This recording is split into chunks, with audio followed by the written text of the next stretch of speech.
is on, is there really a person behind the brain? I'm Matt Coven, and I play the inventor.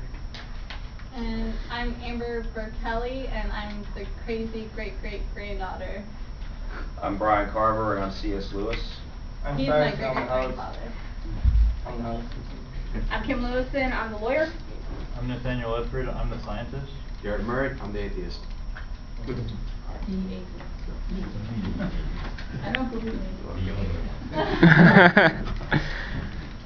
Alright, welcome to the Philosopher's Stone. I'm Daniel Dennett, your host, and on today's show we will not be turning lead into gold. That was on last week's show. We have special guests and a hotly debate to discuss on today's. But before we intro our guests, how many of you believe there is a person behind the mind? Raise your hand. Raise your hand. Okay, quite a few. Behind the brain. We have Sir Dr. Reverend Coven, MD, PHYD, blah blah blah. We're gonna have to live with you. Very amazing, very retarded. Take offense to that. Nonetheless, he has something special to reveal on today's show. But before we get to that, we have Dr. Young, we have Dr. Ledford, Kim Hume from David Hume Law Firm, and Dr. Bradlow. I may have been told. All right, I am Sir Dr. Reverend Professor Coven, medical doctorate, doctorate of physics, doctorate of psychology, electrical engineering doctorate, medical laboratory scientist, and fellow of the Royal Society. I have created an invention, and I'm going to share it with you all today. You are all part of the universe, and this is Universal TV with the Philosopher's Stone. It's a pleasure to be here. I actually got the idea back in 2011 when I was in a philosophy class to create an invention that could copy somebody's mind, or their consciousness, or their soul, or whatever you want to call it. So, without further ado, my invention. Now, the invention works by violating laws of traditional physics. Angle.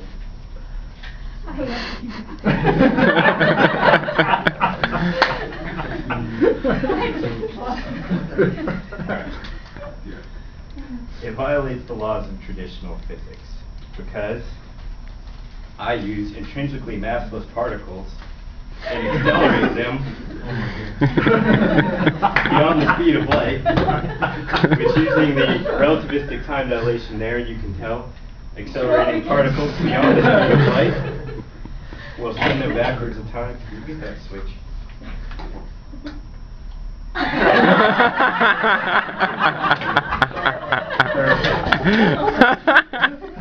Now, it accelerates them beyond the speed of light and sends them backward in time, so I can take multiple measurements. He is a physics professor. It accelerates them beyond the speed of light, sending them back in time so I could take multiple measurements of their position. So their uncertainty in position is irrelevant. And also, their uncertainty in position is irrelevant, therefore I can have any uncertainty in mass or velocity, and it doesn't matter because their uncertainty in time can send them backwards in time, take multiple measurements, and I can copy anything I want perfectly. It doesn't violate quantum information theory's no cloning theorem. Well, that's how the invention works. So, we'll begin with the show. Excuse me, if you go back in time and you take people's souls, so you say, do you get their permission? I don't need their permission. Legally you need their permission, otherwise you're stealing their property. Is there a legal precedent for this type of matter?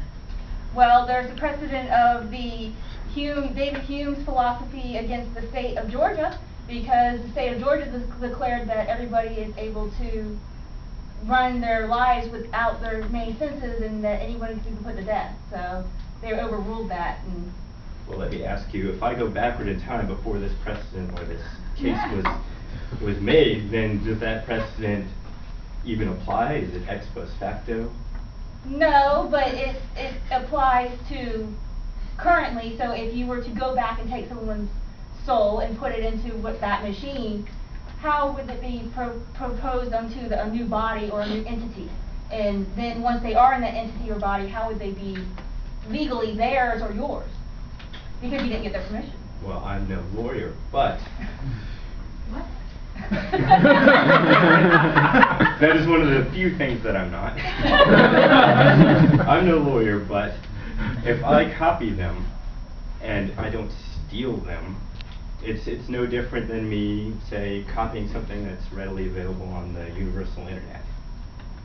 But there's copyrights protecting the internet. Are there copyrights protecting people's souls? Well, there may need to be after this. There may need to be, but there aren't currently. Wah, wah, wah.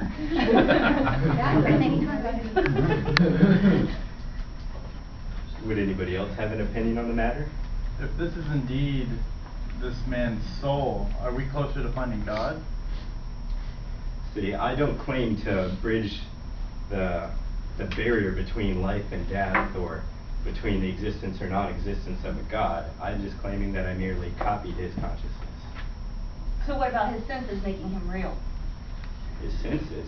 You have to have your 5 senses in order to be declared a real person. Otherwise, you're not real. Hence the law case of the robot trying to become human. Well, I have a special thing for you later on. Keep it PG. People keep on talking about souls like they exist. Come on now. Think realistically. There's no soul. It's only the mind. Come on now. Well, if he's not taking the soul, what is he taking? The mind. He's taking your consciousness. He's taking your thoughts? Yeah, he's taking the synapses in the brain and putting them into a computer. That's all he's doing. So then are they really human? Because it then comes up the term, if it's not human, then is it just property? They're still human. Does it make him alive? Yeah, I'm alive, you're alive, you're alive, you're alive. How can he be alive if he can't touch anything, if he can't smell anything, if he doesn't know the sense of taste? He can still think. We can still input that into the computer. He's still alive. Unsold. You're too easy, host. Well, regardless of what you guys may think, or you may condemn me if you want, the fact of the matter is I've already done it. And it's our commercial break. Commercial break. Yeah. Right. It's me first.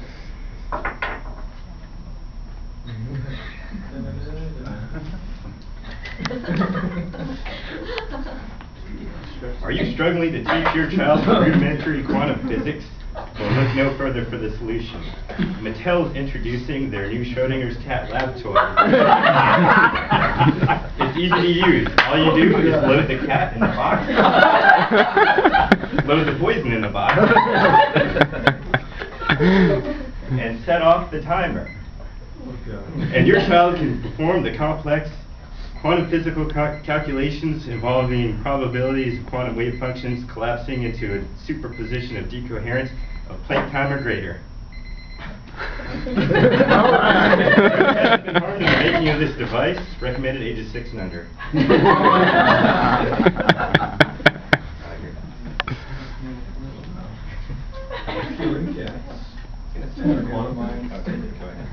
Still making your loved ones suffer from your external homunculus? ED putting a limp on your relationship? Aperture Laborious has got something new for you. From the same people that brought you Inches for Winches, the undeniable Yordle Bordle, the famous Pip-Boy 3000, Aperture Laboratories announces our latest release. Yes, that is correct, the hard robot. Just as you guessed, using nanotechnology, we eliminated those nasty ED side effects by other products. We used sildenafil citrate transdermal nano carriers as a delivery agent on human skin rather than having to swallow anything. This offer ends immediately. If you want to, press 1 now for this free bottle of water to consume our product. Too late, disclaimer, there's no bottle of water.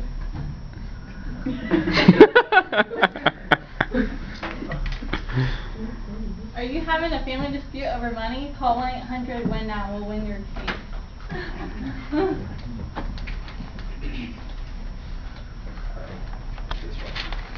I have actually cloned the consciousness of C.S. Lewis and put him on this holographic device. Where am I? What's going on? Who are you people? What's going on? Where's my body? Mr. Clive Staples Lewis, I went back in time and knocked you unconscious and stole your consciousness and put it on a machine. Scallywag! Jackanapes! Who are you to do this to me? Calm down, Mr. Lewis. I'm Sir Dr. Reverend Coven. You can sue him, I'll help you. Do you people realize what you've done? Of course I do. I made the invention. That's my great-grandfather. What are you doing? What's going on? Who are you? I'm his great-great-granddaughter, Amber Bertelli. Ladies and gentlemen, C.S. Lewis and Amber Bertelli. Don't you realize what you've done? You violated God's order of nature. Now wait a minute, this is your great-granddaughter, you don't want to say hi to her? I mean, this is family. I thought he was dead a long time ago. I just inherited a whole bunch of money. Well, according to him, which is not legally precedent, he's alive now, so whatever you inherited. I'm at risk of losing it, and he's not real. He's just on a screen. Yeah, well, I have to agree with you, and unfortunately, I don't think he is alive because he doesn't have a body, he doesn't have the senses, so there's no philosophy supporting that he is a human. Everything says he's not. Well, I beg to differ. He can obviously sense things because he can see me and hear me and talk to me. My husband, George Bertelli III, says that ideas don't exist without the mind, but there might be others like them, such as copies or resemblances. I assure you all that I am here. What if we were to make two of you and there were two of you here, then what? I don't know. All I know is that you violated God's laws of nature, and you've made it to where man now can be immortal, and so therefore you've deprived people of death and going on to the paradise of God. You've stolen my soul. There is no God, there is no soul. What the hell are you talking about? Crazy old person. If God doesn't exist, how did we figure it out? We haven't. There's no proof that God exists. Mr. Lewis, I beg to differ. This is proof that God exists. I didn't steal your soul because you continued to live for approximately 1 year after I did this to you. Therefore, either you're admitting that there is no such thing as a soul and it's not necessary for your body to live, or that I did not steal your soul. He stole your soul. I offer a different explanation. According to a philosopher named Derek Parfit, he believes in something called the bundle theory, and that each series of experiences, such as watching this talk show, would create a different you, which essentially dies when that set of experiences is over. So you are a different person than the person that I copied, because that person continued to live on. But you are a person nonetheless. Which means you still get your inheritance. Sweet. So you would have copied me correctly. Oh, I beg to differ. You weren't here for the presentation, but I have quantum physics on my side, and I can go backward in time and recopy things until I get it perfect. Well, if he's a copy, wouldn't that make him the most closely related to himself? That is true. Therefore, my granddaughter's inheritance is forfeit. No, because you're just a copy. You're not real. But he is And I'm real. not losing my money over you being a copy. I'm not losing my money to some screen. Would it make you feel better if I put him inside a human body? Still wouldn't work. You can put him inside of a bird, it wouldn't make any difference. I can put him inside anything I want. I'm God. And it's time for a commercial break.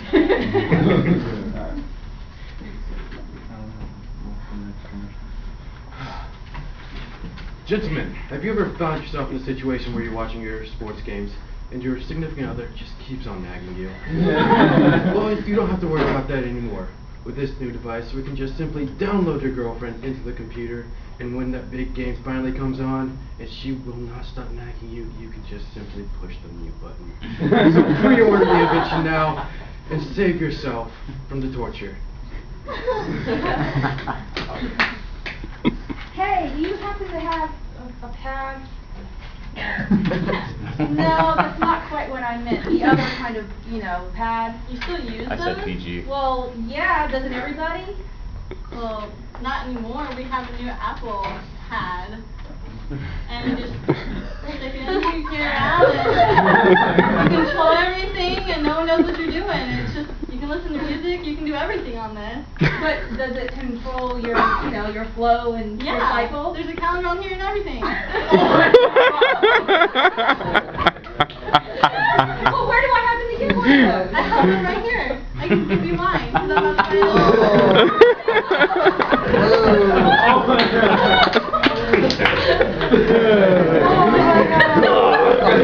Oh gosh.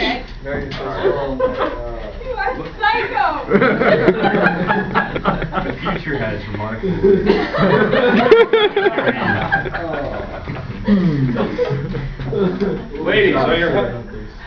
Ladies, are your husbands couch potatoes? Is there little hope for romance left in your life? Well, no longer. Just download our new program at www.wegiveyoubigsloppykisses.com. You can spend all the time you wish with the most romantic men in history. Don Juan, me and more. Pepe Le Pew. Oh, ma chérie, come with me to the God's bar. We will make beautiful music together. Mwah, mwah, mwah.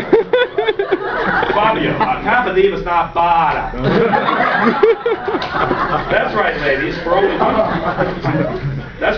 only $1,999,999.99, you can have all the romance you can handle. Download now.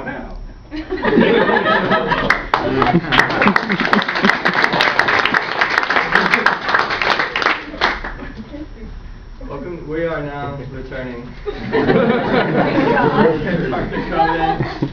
And C.S. Lewis, which so I'd be happier to be back. How can personality come from non-personality? How can reason come from no reason? There must be a soul, and you've stolen mine. As I already explained, I couldn't have stolen Ah, your soul. nonsense, you scallywag. However, I would like to introduce something from Ralph Waldo Emerson's concept of the oversoul. All of the consciousness that possibly exists within your body, anything that I may have copied or anything that happens due to your sets of experiences belongs to something called the oversoul. And this oversoul is essentially immortal, and all souls of all people are connected. So I presume that the oversoul would be a veritable pool of souls that everything in the universe shares. So what are we, a Narnia tree now? Something like that. So the problem is there's over 8 billion people in the world today, and an unknown number of creatures. Now, Emmanuel can't define anything that can have experiences as something called a subject. And in this definition, anything that's a subject would have a soul or a personality. Therefore, anything that isn't human that is sentient could be a person. In addition, we don't know anything outside of our own little planet. There could be an unknown number of creatures that have souls throughout the entire universe. But they're not made of machines. They aren't made of machines. He So is that's currently a irrelevant. machine, so that doesn't make him human or have a soul. Well, the soul, or the But I am body- myself. I remember my You're life. a I copy remember of everything. yourself. But does that make him any less him? Yes, he's Yes. a machine now. He's not a person. He's But- not walking around Is not Then that- where is my other self? in the ground. Or in heaven. Bones. Is not that person beyond the corporeal form? No. But the electrical dipoles that would normally constitute 7% of the brain constitute a quantum field known as the cortical field. You've been able to replicate this within this machine, so he would essentially be a person. Correct? He would be a person. As I've already explained, you don't need to be a human to be a person. But I'm still a human. No, you have to have a body to be human. But the mind is separate from the body. Who says we have to have a body to be human? Well, a human would be something that has 46 chromosomes. 23 are inherited from their father, 23 are inherited from their mother, 22 of which are autosomes, and 1 is a sex chromosome. They also have to be, your parents have to be Homo sapiens, which is the human species. You don't have a body, so therefore you don't have those chromosomes. Therefore you're not a human, but you're still a person. If, as I believe, the soul exists, then I would be half a person. There's no such thing as half a person. Yet You I don't can't have a cut body. You can't cut a He's saying human in that a half and human, still have half a person. That person would be dead. but a human being is, And technically as you're a dead. whole, the soul is part of the human being. So if he's taking my soul and putting it into a machine, and a human is only a human has to be one whole creature. We buried you a long time ago, so you're dead. You're Well, to you, Clive Staples Lewis died on November 22nd, 1963 of renal failure, the same day that JFK and Aldous Huxley died. However, as I cloned his consciousness, this part of him has continued to live, and this is a part of him. I object, he's not living. He's a clone. Can I experience death now? Yes. No, turning him off is not experiencing death. Because he You have doesn't to be have the alive soul. to be dead. Or to die. Well, let's see. And now I can bring him back. So does What that a mean rush. I've killed and No, risen? he's not alive. He's just a machine. You can turn machines on and off. An ATM isn't alive. That's a machine. It serves a function. What would be the function of bringing him back? Machines have a function. What's his function? His function is to continue the Narnia series. The Narnia series is complete. Not See, so, that's, Mr. there's your Lewis. flaw. If they think that it's complete and that you bring them back and you're like, no, you're wrong, it's already complete, I'm not doing any more work. What's the point of all that work you did bringing them back? Well, he can continue to teach us. That's a good question. What else can he do? Nothing. I can teach from this machine. From a storage bank? And what if he would be downloaded here and then he would be downloaded down in Niagara to some school children to talk about Narnia? Would that mean that he's two places at once? Would he share those experiences? That would be another copy, wouldn't it? That's another copy, therefore it's a separate him. But if he has a soul, as you claim, then he would be able to experience everything simultaneously, but he can't. Can he experience these new people right here? Can you experience this, Mr. Lewis? I am experiencing you, yes, because I am talking to you and interacting with you. So do you remember who she is? Of course, I don't remember who she is. But Because you you're just not met her. real. What? You just met her, so how do you not remember who she is if you can remember things that just happened? No, I remember who she is in the context of the show, but I did not know her when I was alive. Oh, how? How? How is that happening? How is this happening? The same way you can write over a Word document on your computer. It saves over. Dr. Corbin, as much as I despise you, explain to me, can I be in more places at once? Can I be on several of these machines at one time? Well, in a quantum physics level, you exist everywhere simultaneously. But in the spatially extent level, no. Mr. Lewis, do you want to be more than one places at once? Do you want to be petting yourself in a dog and then being yourself in a human body? Of course not. I did not want this to happen to me at all. Well, then doesn't he have the right to be turned off and stayed off and be put away? That's his choice. Then he has a legal right to say he doesn't want to do it at all, and you had a legal responsibility of stealing his body. I'll tell you what. If he can turn himself off,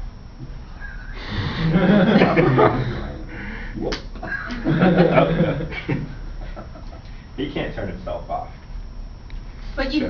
you downloaded him into a form that he can no longer do that.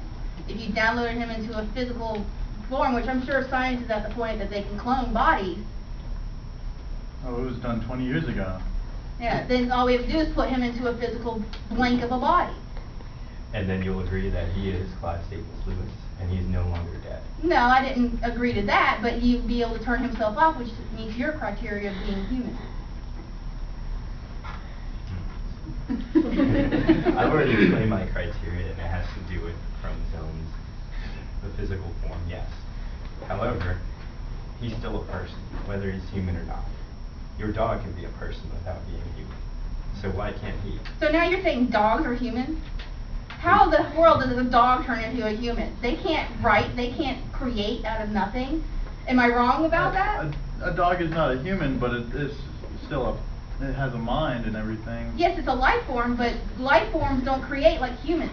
Humans and human beings create. We can create something from nothing. Stop. Are you taking questions from the audience?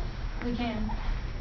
So, Dr. Colavito, are you saying that it's possible that personhoods can move into other forms, and on another plane, forms can metamorphosize into other forms, and by analogy, personhood can metamorphosize into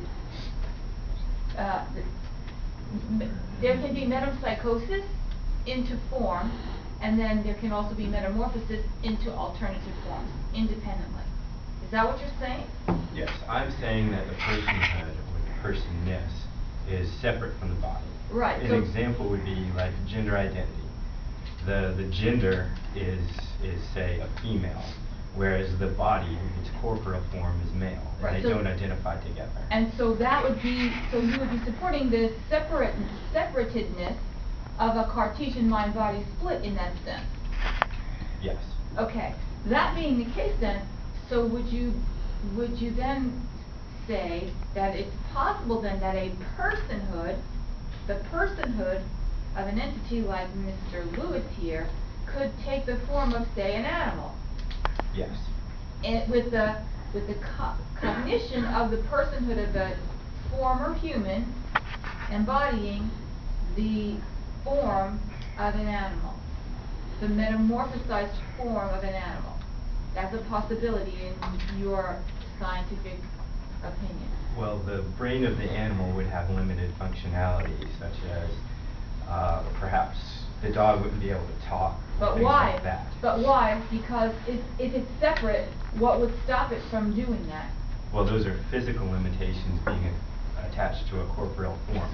The mental limitations aren't there. But if they're independent, I mean, right now, this is a non-corporal being with full functioning understanding, and this person is not limited to this entity that you just cloned, right, that has non-corporality. It's sensory, right?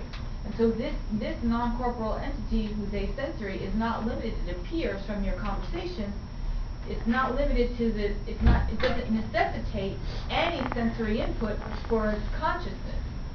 So could it not be attached to an animal and be separate and distinct from the bodily attachments of the animal or bodily limitations of the animal? Yes, it could.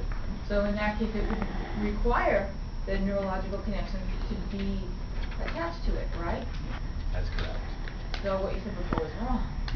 Well, I'm just saying that he would have physical limitations, but not mental ones.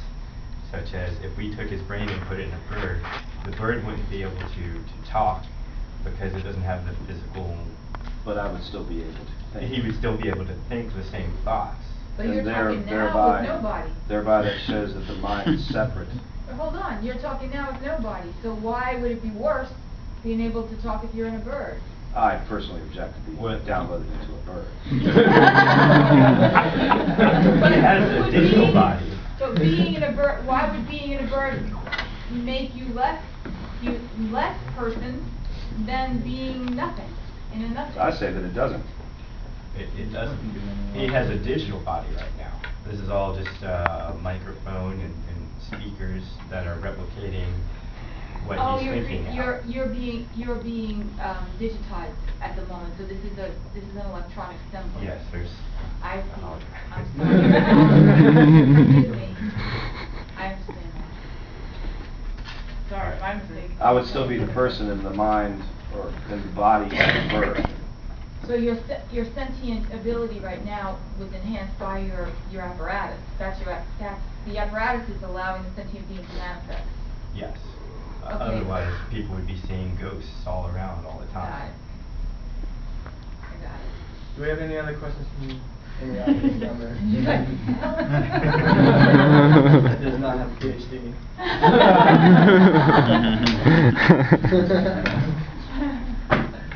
Well, we've run out of time. C.S. Lewis, other philosophers. On next week's show, Dinosaur Arena. Yes, please tune in. That will be a Philosopher's Stone you do not want to miss. That was outstanding.